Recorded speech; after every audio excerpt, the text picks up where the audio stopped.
అందరికీ నమస్తే. Welcome back to wisdom share 1969 cooking videos. ముందుగా అందరికీ అడ్వాన్స్గా 76వ సంవత్సర గణతంత్ర దినోత్సవ శుభాకాంక్షలు. ఈరోజు మనము రిపబ్లిక్ డే సందర్భంగా రవ్వ కేసరితో జెండా రంగులో కేకును తయారు చేసుకుందాము. ముందుగా స్టవ్ మీద ఒక ప్యాన్ పెట్టుకొని మంటను హై ఫ్లేమ్లో ఉంచి నీళ్ళ తడంతా పోయిందాకా ఉంచుకొని ఒక 2 స్పూన్లు నెయ్యి వేసుకొని కరిగించుకోవాలి. ఇప్పుడు ఈ కరిగించుకున్న నెయ్యిని ప్యాన్ మొత్తం కూడా స్ప్రెడ్ అయ్యేలాగా కుదించుకోవాలి. ఇప్పుడు కరిగించుకున్న నెయ్యిలోకి ఒక గ్లాసు సూచీ రవ్వను పోసి ఒక 2 నిమిషాల పాటు కలతిప్పుకుంటూ రోస్ట్ చేసుకోవాలి. ఇలా వేయించుకోవడం వలన రవ్వ అనేది గడ్డగట్టకుండా ఉంటుంది. ఇప్పుడు మనం వేయించుకున్న రవ్వని పక్కన పెట్టుకొని స్టవ్ మీద ఒక ఎంటీ బౌల్ పెట్టుకొని దాంట్లోకి 2 గ్లాసులు నీళ్లు పోసుకోవాలి.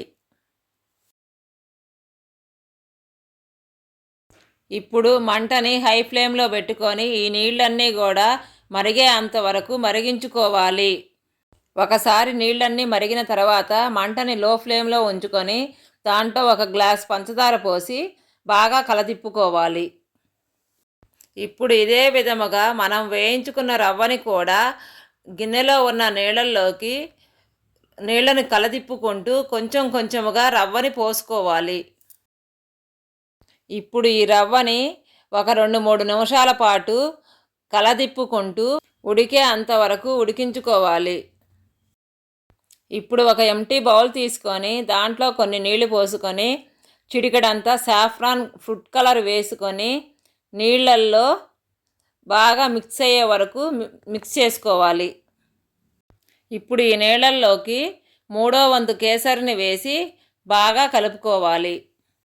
చూశారు కదండి, కేసర్ అనేది ఇలా సాఫ్రాన్ కలర్లోకి వచ్చేలాగా మిక్స్ చేసుకోవాలి. ఇప్పుడు ఇంకొక ఎంటీ బౌల్ తీసుకొని దాంట్లో కొన్ని వాటర్ పోసి చిటికెడంతా ఆకుపచ్చ కలర్ వేసి నీళ్ళల్లో బాగా మిక్స్ అయ్యే వరకు మిక్స్ చేసుకోవాలి. ఇప్పుడు ఈ నీళ్ళల్లోనికి మిగతా కేసరిలోని సగభాగాన్ని వేసి బాగా మిక్స్ చేసుకోవాలి. చూశారు కదండి, కేసరి అనేది ఇలా ఆకుపచ్చ రంగులోనికి వచ్చేలాగా మిక్స్ చేసుకోవాలి. చూశారు కదండి, ఇప్పటిదాకా మనము కేసరిని జెండాలో ఉండే రంగుల్లాగా తయారు చేసుకున్నాము. ఇప్పుడు సాఫ్రాన్ కలర్ ఉన్న కేసరి గిన్నెని తీసుకొని గిన్నె లోపలంతా కూడా నెయ్యిని అప్లై చేసుకోవాలి. ఇప్పుడు ఈ గిన్నెలోనికి తెల్ల కేసరి మొత్తాన్ని కూడా వేసి ఒక లెవెల్లోనికి వచ్చేలాగా సాఫ్ట్ చేసుకోవాలి. ఇప్పుడు ఇదే గిన్నెలోనికి ఆకుపచ్చ రంగులో ఉన్న కేసరిని కూడా వేసుకొని సాఫ్ట్ చేసుకోవాలి.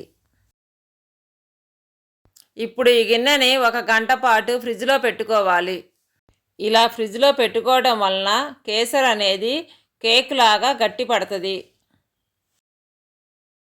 ఇప్పటికీ కేసరిని ఫ్రిడ్జ్లో పెట్టి గంట అయిపోయినది కాబట్టి ఫ్రిడ్జ్లో గుంట కేసరి గిన్నెని తీసుకొని ఒక చాకు తీసుకొని కేసరి చుట్టూతా నేను ఏ విధముగా అయితే కట్ చేస్తున్నానో అదే విధముగా మీరు కూడా కట్ చేసుకోవాలి. ఇప్పుడు ఈ గిన్నె మీద ప్లేట్ పెట్టుకొని ఒకసారి ఉల్టా తిప్పుకుంటే ఊడిపోతుంది.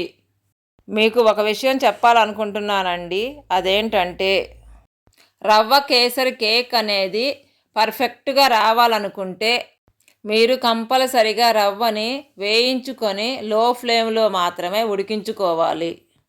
అలాగే కేసరి గట్టి పడే అంతవరకు కూడా ఫ్రిడ్జ్లో పెట్టుకోవాలి.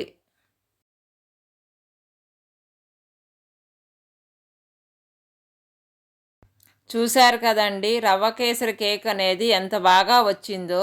దీన్ని ఒకసారి కట్ చేసుకొని తిని చూద్దాము.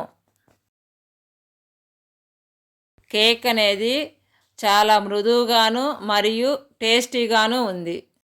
Thank you for watching. మీకు మా వీడియో నచ్చినట్టయితే please like, share, subscribe and click the bell icon.